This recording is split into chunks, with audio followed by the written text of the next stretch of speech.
Chapitre 7.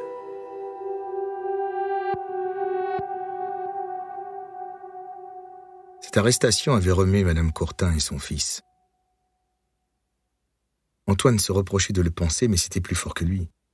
Si M. Kowalski était déclaré coupable, il ne se posait pas la question de savoir comment ce serait possible, ça le gênait moins que si ça avait été quelqu'un d'autre.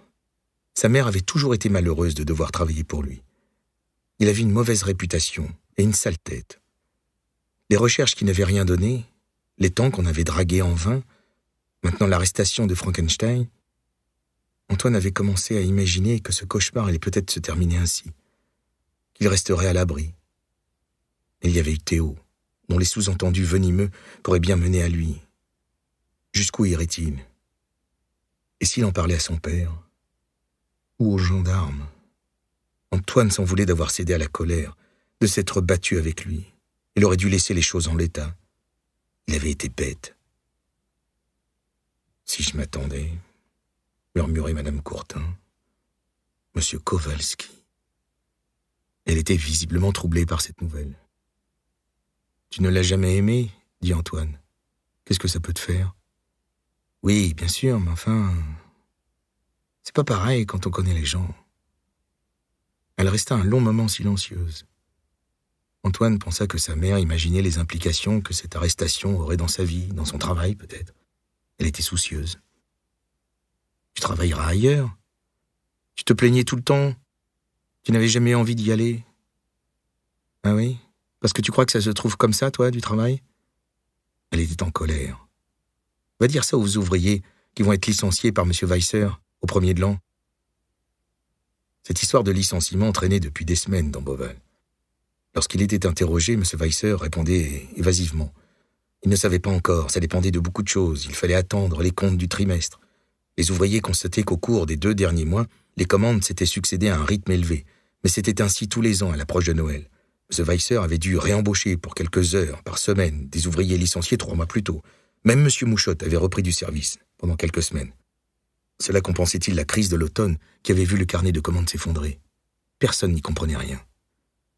Antoine se demandait souvent si sa mère avait vraiment besoin de travailler.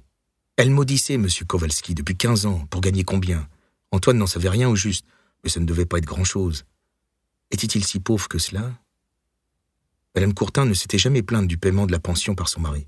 Au moins, sur ça, il est correct, disait-elle parfois sans qu'Antoine comprenne très bien dans quel autre domaine elle avait des reproches à lui faire. Bon, c'est pas le tout, dit-elle enfin. Maintenant, il faut te préparer. Mais elle dit cela en pensant à autre chose. Dans l'alternance avec les villes voisines, la messe de Noël avait lieu cette année-là à Beauval, programmée à 19h30 parce que le curé devait courir sur les routes du département pour en dire plus de 6 à la suite. Madame Courtin entretenait avec la religion des rapports prudents et fonctionnels.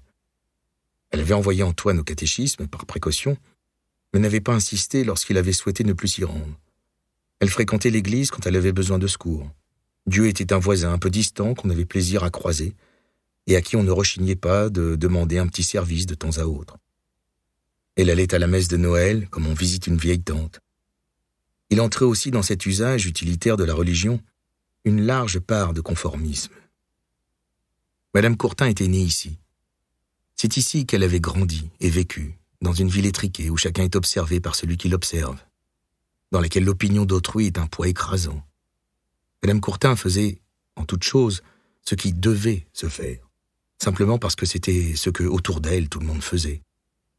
Elle tenait à sa réputation comme elle tenait à sa maison, et peut-être même comme elle tenait à sa vie, car elle serait sans doute morte d'une faillite de sa respectabilité. La messe de minuit n'était pour Antoine qu'une obligation parmi toutes celles auxquelles il sacrifiait toute l'année pour que sa mère reste à ses propres yeux une femme fréquentable. Comme partout, les fidèles n'étaient plus à Beauval aussi nombreux qu'avant. Si dans l'année, les messes dominicales regroupaient un lot appréciable de pratiquants, c'est parce qu'ils convergeaient à la fois de Marmont, de Montjoux, de Fuselières, de Varennes, de Beauval. L'activité religieuse était assez saisonnière.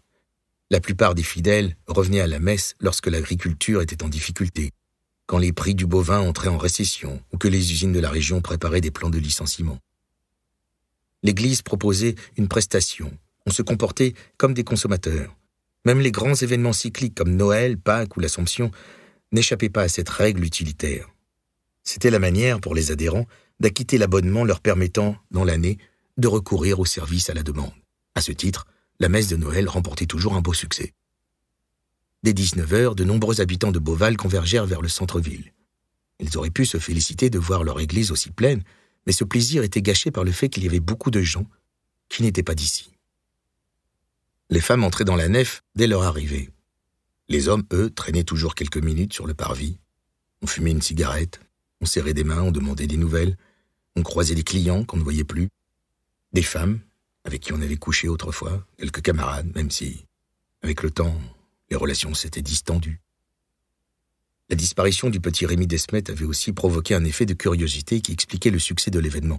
Tout le monde avait vu le reportage sur Beauval, au journal télévisé, et ceux qui n'y habitaient pas tentaient, en s'y rendant, d'associer deux images disparates.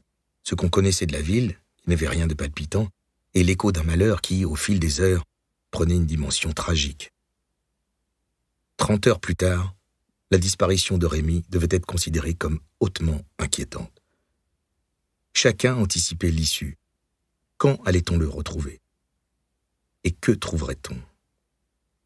Sur le parvis, on ne parlait que de ça, et l'arrestation de M. Kowalski aimantait littéralement les conversations.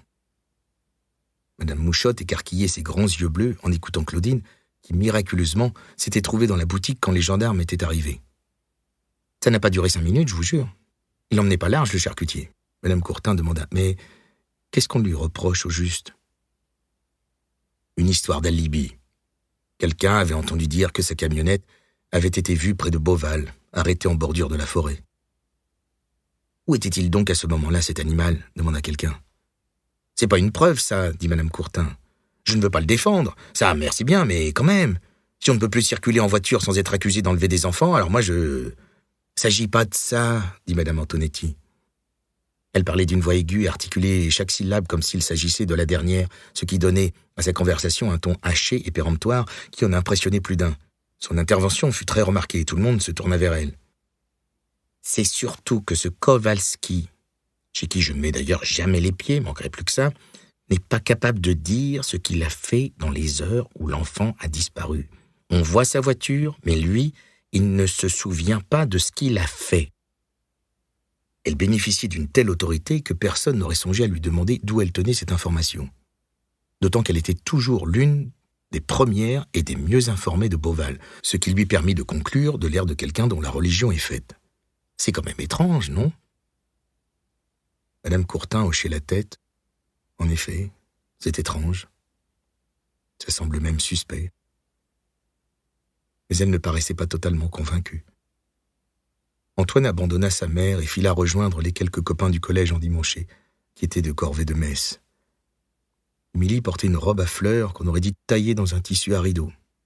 Elle semblait plus frisée encore que d'habitude, plus blonde, plus vive, jolie comme pas possible. Ce qui était confirmé par l'indifférence très spectaculaire de tous les garçons présents. Ses parents, fidèles parmi les plus fidèles, ne rataient jamais une messe. Émilie se tapait le catéchisme depuis son plus jeune âge.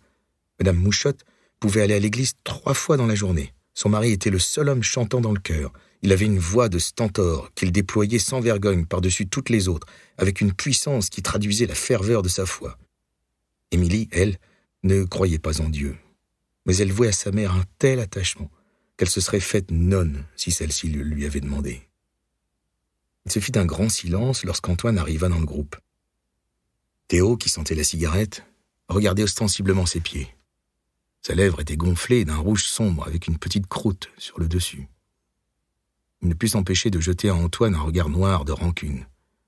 Mais il était assez malin pour comprendre que l'arrestation soudaine de Frankenstein occupait davantage les esprits que ses démêlés avec Antoine. Il fut d'ailleurs immédiatement interpellé par Kevin. « Alors, t'as bien vu que c'était pas M. Guénaud? Tu dis n'importe quoi ?» Théo, entre autres défauts, n'avait jamais tort. Sur ce plan, il était comme son père. C'était la marque de fabrique chez les Weisser. On ne se trompait jamais. Dans cette circonstance, il était plus que jamais essentiel pour lui de reprendre la main. « Pas du tout, répliqua-t-il. Ils ont d'abord arrêté Guénaud, ils l'ont relâché, mais ils l'ont à l'œil. Je peux te le dire. Il est pédé, c'est sûr et certain. C'est un drôle de type. » « N'empêche, reprit Kevin, trop content pour une fois, d'avoir prise sur le fils du maire. « N'empêche quoi, s'emporta Théo. N'empêche qu'ils ont arrêté Frankenstein. Un murmure d'approbation parcourut le petit groupe. Cette arrestation confortait parfaitement l'opinion générale, magnifiquement résumée par Kevin en une phrase. « Avec la tête qu'il a ?» Théo, qui avait perdu de son ascendant, n'entendait pas abandonner la partie et tenta une manœuvre brillante de contournement en déclarant « J'en sais plus que vous tous sur ce truc. Le gosse, il est mort. Mort. » Le mot créa une sensation vertigineuse.